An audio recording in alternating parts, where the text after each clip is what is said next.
जादुई टीवी। सुनो, तुम्हारे बाबूजी तो कब के गुजर गए।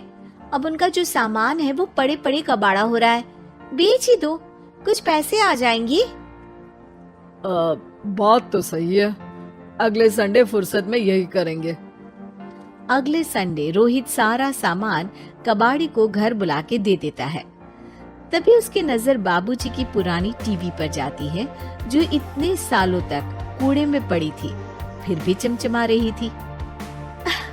टीवी तो देखो, जैसे एकदम नई हो। हाँ, बाबूजी को टीवी देखना बहुत पसंद था। उनका सपना था कि वो टीवी पे आए। एक बार मौका भी था जब वो अपने गांव के गाने सुनाने किसी चैनल पर जाने वाले थे, पर मैं और मेरा भाई लड़ पड़े और बाबूजी को घर पर ही रुकना पड़ा। चला के देखें क्या? हाँ, क्यों नहीं, देख लेते हैं। पर शायद ही चले। बाबूजी ने उस लड़ाई के दिन के बाद टीवी देखना ही छोड़ दिया था। टीवी चालू करने के लिए उसमें केबल वायर लगा दिया जाता है। एक न्यूज चैनल चालू हो जाती है। स्वर्ग की सीढ़ी के रास्ते हैं तीन, तीनों के तीन रास्ते हैं संगीन। पहला रास्ता है सांप की बीन, दूसरा रास्ता घर में बिछा कालीन, तीसरा रास्ता कलकत्ता से चीन। ये क्या बकवास खबर है, कुछ अच्छा लगा दो। अरे आप बोलो तो सही, कोई अच्छी खबर सुना देता हूँ। मेरा तो काम ही खबर देना है। अरे बाप रे, टीवी बात कर रही है। हाँ, ये न्यूज वाला मुझसे। हाँ, आपसे ही तो बात करूंगा ना, आपके घर में हूँ तो। अरे ये सपना है क्या? तुम हमसे बात नहीं कर सकते? अरे सपना नहीं भाई साहब, ये टीवी जादुई टीवी है।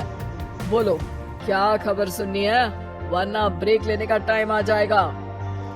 सुप्रिया घबरा के टीवी बंद कर देती है। वो क्या था? अरे एक बार और चालू करके देखे, फिर से बात करेगा तो चैनल बदल देंगे। सुप्रिया फिर टीवी चालू कर देती है।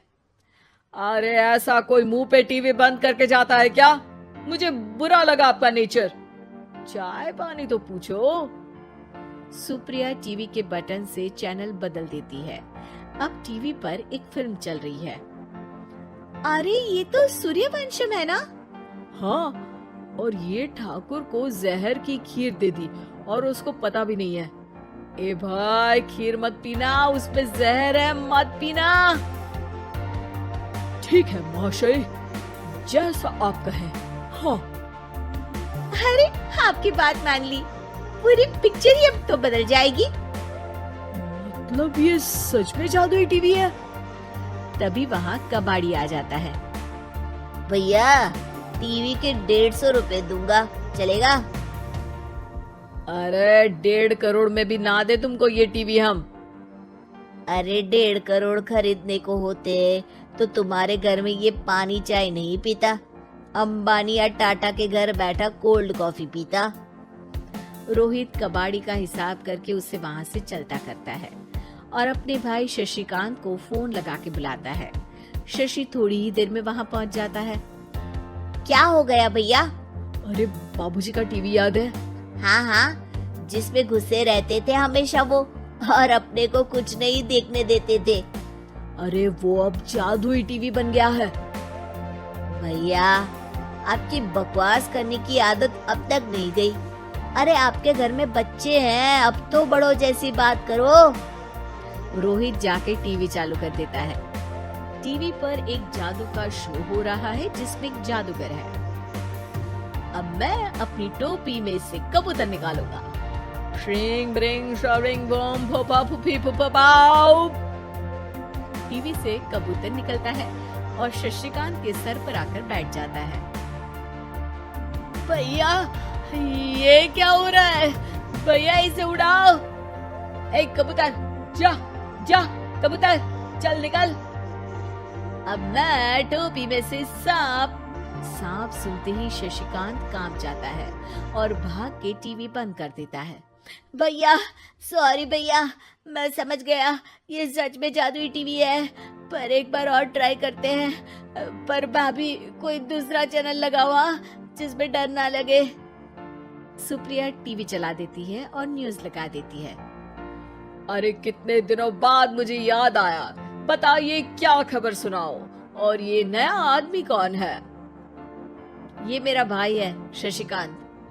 ओह यस, वही है ना जिससे तुम लड़ लिए थे किसी बात पे और तुम्हारे बुढ़ाओ पिताजी गुस्सा हो गए थे और टीवी को संन्यास दे दिया था। हैं? तुमको कैसे पता ये सब? इस टीवी में रहने वाले आदमी से लेकर कबूतर तक को तुम्हारे बाबूजी और तुम्हारी बातें पता है, इसलिए तो ये जादुई टीवी है। ये टीवी क्या कर सकती है वैसे? तुम जो मांगो दे सकती है, कहानी बदल सकते हो, खबर बदल सकते हो, कोई चीज मांग सकते हो। अरे भैया, ये टीवी मैं लेके जा रहा हूँ। बाबूजी का लाडला तो मैं ही था ना। अरे ऐसे कैसे? मैं बड़ा बेटा था, अब तक मेरे घर में टीवी थी ना। अब तक कहाँ गए थे पिताजी के लाडले? तुम्हारी गलती का एहसास भी है। अरे भैया ज्यादा ना बोलो वरना भूल गए, आपके दांत तोड़ दिए थे मैंने उस लड़ाई में। मेरी बीवी के सामने मेरी बेइज्जती करता है। रुक। दोनों भाई हाथापाई पे उतर जाते हैं। रुक, बताता हूँ तुझे कि कौन बड़ा है। अरे छोटे का दम तो देख लीजिए आप। ये खबर आपके बाबूजी को देता हूँ। तभी टीवी अचानक बंद हो जाता है। अरे शायद टीवी नाराज हो गया। और लड़ लो, आए बड़े खली बनने।